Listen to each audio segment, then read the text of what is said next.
Hey guys, it's me Josie and welcome back to my channel. Now today I thought I would do a video all about some top tips for doing self-tapes, because in this current crazy world with this mad pandemic going on, there's not a lot of live face-to-face auditions happening. In fact, most things have now transferred to online with self-tapes. I know a lot of musicals are casting this way, TV and film, and especially drama school auditions this year are all being done via self-tape online. And if you've never done a self-tape before, this can be new, a little bit strange, and a bit of a weird one to get your head around. By the way, if you are brand new here, hi, my name's Josie. Welcome to my little corner of YouTube. I like to do videos on musical theatre, Disney, and lots of other crazy stuff, so why not join the family and hit subscribe? But enough of that, let's get into the video. And these are just a few top tips that can really help you when trying to put together your own audition self-tape. First of all, I think the most important thing to remember is to be prepared.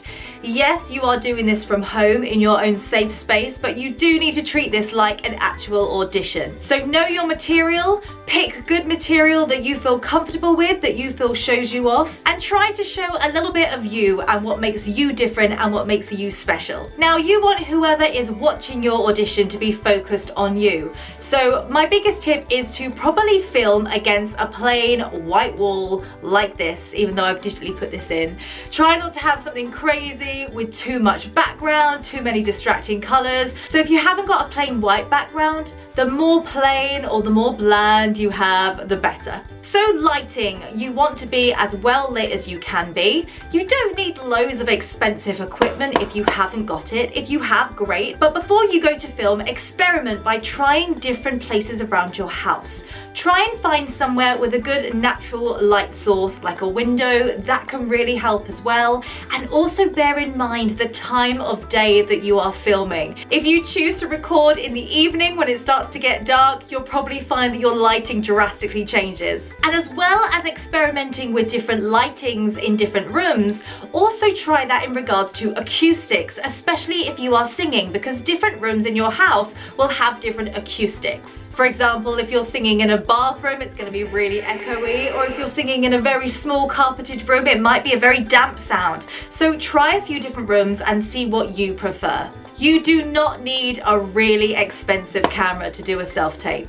If you've got one, that's great, but if not, just a mobile phone will be absolutely fine. Just remember to film it in landscape and not portrait. Another question I often get asked, especially if I'm teaching, is where do I look? Do I look directly at the camera? Do I look at the side? Do I look above? And a lot of people also ask this in auditions, because sometimes people don't like to stare directly at the panel. I usually stare just above their heads, but again, it's a little bit of personal preference. And it's exactly the same with a self-tape. If you're staring directly in the camera, that could come across a little bit intimidating and maybe a little bit performy. So my top tip is to pick a spot maybe just next to the camera and perform as if somebody is there.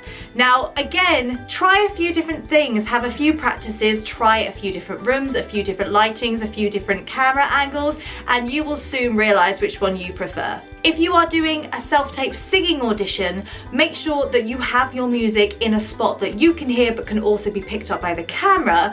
And a lot of singing auditions don't like you to use an external microphone, because that can then be edited or vocally EQ'd and might not be giving a true sound. So don't worry about a microphone, just let the camera microphone do the job. Depending on if this is for singing or a monologue, you might want to think about your body and how much shot is in camera. Possibly for a monologue, you might want to be a bit closer. Maybe if you're singing, you might want to take a little step back so you've got more body in the camera. Again, try a few different things. Ultimately, it's up to you and what you prefer.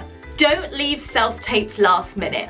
There's nothing worse than having the stress of knowing something has to be in a couple of hours, because being stressed when you're trying to audition is not going to help your performance. So try and give yourself plenty of time so you have time to experiment, you have time to practice.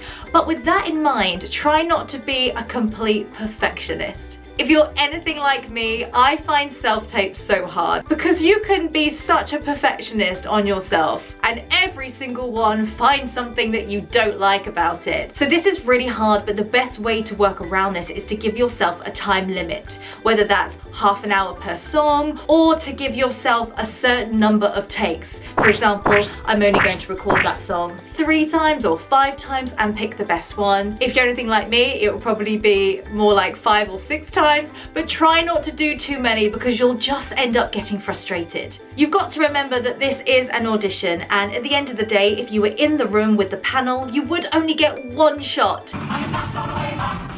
So try not to be too harsh on yourself. What to wear? Again, there's no right or wrong, it depends what you're auditioning for. Most importantly, you need to look comfortable and professional. If you're auditioning for something in particular, especially for drama schools, why not have a little browse on YouTube? There are lots of people that don't know how to unlist their videos. So that's another tip I'd say. If you're putting your videos on YouTube, keep them unlisted unless you want the world to see them. But it's a great idea to have a little browse on YouTube and see what everybody else is putting up in regards to self-tapes. It might give you some ideas, it might make you feel a bit more confident with the way that you're doing things, but it's always just interesting to see what everybody else is putting out there as well. If you are going to be uploading your videos onto YouTube and you're combining a lot of different material in one video, for example 2 monologues and 2 songs, it's great on YouTube that you can actually timestamp where each thing starts, which is great for the audition panel and makes it much easier for them when skipping through the video. Also, don't forget to introduce yourself. Just a simple, "Hi, I'm Josie and I'm auditioning for la la la la la," is a great way just to start the audition and to introduce yourself and a little bit of your personality. I hope those tips may have helped you a little bit. I know so many of you are auditioning for so many different things right now, and doing it online can be very strange and very different, so don't be too harsh on yourself. All you can do is be the best you. Try and just show a little bit of you, a bit of your personality, your strengths and what makes you special, and that's all you can do at the end of the day. If you are looking for certain audition songs, I do have a playlist and lots of videos with recommendations for suitable audition songs, so be sure to go and check them out. I will put a little link down below in the description box for you. And I hope this video may have helped. Best of luck auditioning, everybody. I'm keeping everything crossed for everyone, and also keeping everything crossed that hopefully we will be able to audition in person again very soon, because let's be honest, it's not quite the same doing it online. Once again, if you have enjoyed this video, don't forget to give it a big thumbs up, it really helps. And if you're not already subscribed, why not hit that sub button? And I'll be back very soon with a new video. Goodbye for now, everyone. Goodbye.